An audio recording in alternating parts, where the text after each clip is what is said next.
right-hand side, the original owner of this house was Henry Ford of Ford Automobiles. He purchased this house out, and he actually gave it to a gift to his third wife back in the day. So I don't know what his first wife got. The two-story one. You're talking about the two-story one? What was that? Two-story one? This one right over here on the right-hand side, this very large one. So this used to belong to Henry Ford. He gave it to a gift to his third wife, and after they ended up passing away, the new homeowners of this house is the Limpton family. Now, the Limpton family, they own a very popular lighting company. If you were to ever to go to a very big resort and you look up and you see all the beautiful chandeliers and things like that, that's their entire business, and apparently it's doing pretty well because that's what they got over here. Some really cool things about this house is they have a 10-car garage as well as a full-blown movie theater in their little basement area. So they take Netflix and chill on a whole new level out here.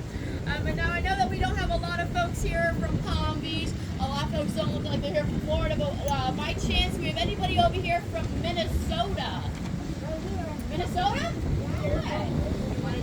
What was that? I'm in sign right next to it, okay? You were born in Minnesota? All right, well then, right behind this Crilly yacht, you're going to end up seeing a little red statue popping up behind it. Now, if you're not into Minnesota, do I have anybody here that likes football? Yeah. Oh, yeah. Then you guys are either going to love or hate this house. So right behind this Crilly yacht, there's going to be a little light pink house popping up beside it. We'll be able to see it here shortly. And it has a really unique little statue right in front of it that faces the ocean.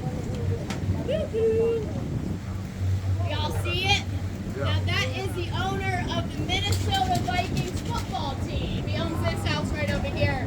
And then we actually had his landscaping guy come out on one of our tours, and he told us that that statue that we're looking at is actually like some stick figure statue of a guy kicking a football. You kind of see it now, right? You kind of see it. You got dumb money like that. Make a statue. Now this is a really cool island, and we were telling you guys earlier that a lot of the folks that live over here on this island all come from older money, generational money. Folks like you and I, we might not be as fortunate to have that kind of wealth in our family. I know I wasn't. I wouldn't be on this boat if I was, you know what I mean? So some of us might have had to go around getting the money a little bit of a twisted way. So this house that's coming up over here on the right, that's kind of hidden behind all those trees with that tin roof. We always say that that homeowner must have been hiding from something. Now, if any of you guys are familiar with the great Ponzi scheme, this is where Bernie Madoff used to live, right at this house sitting behind those trees with the dock coming out of the side of it. Now, this was actually the last house he ended up living at.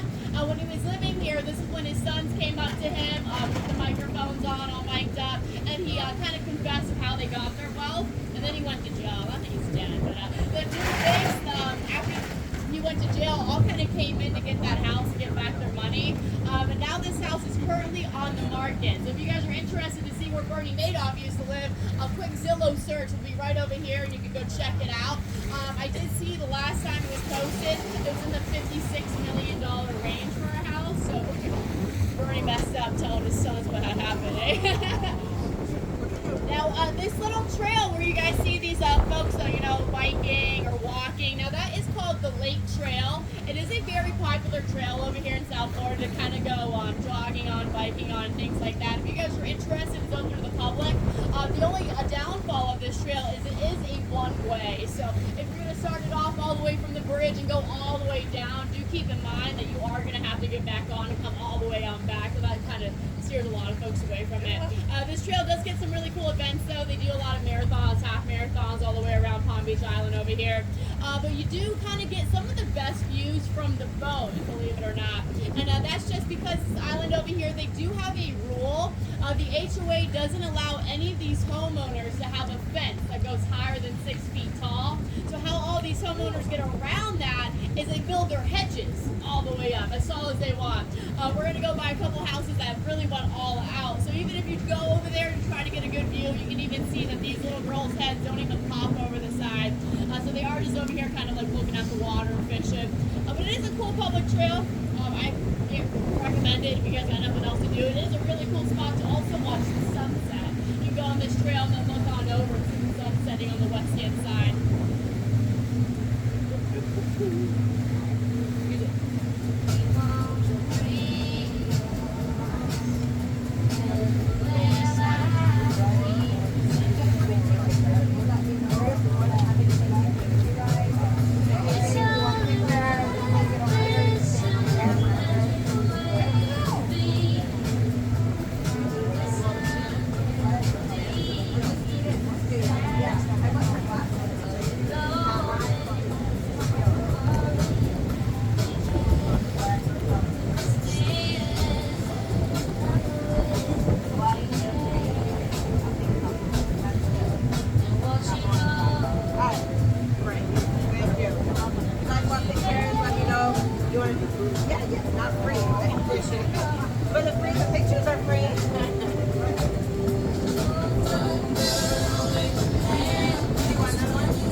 here, you either have to be a member of this golf course or you have to go with a member of this golf course. But to be a member, not only do you have to live on Palm Beach Island, but you also have to pay their annual membership fee. So the annual membership fee to play over here is around $600,000.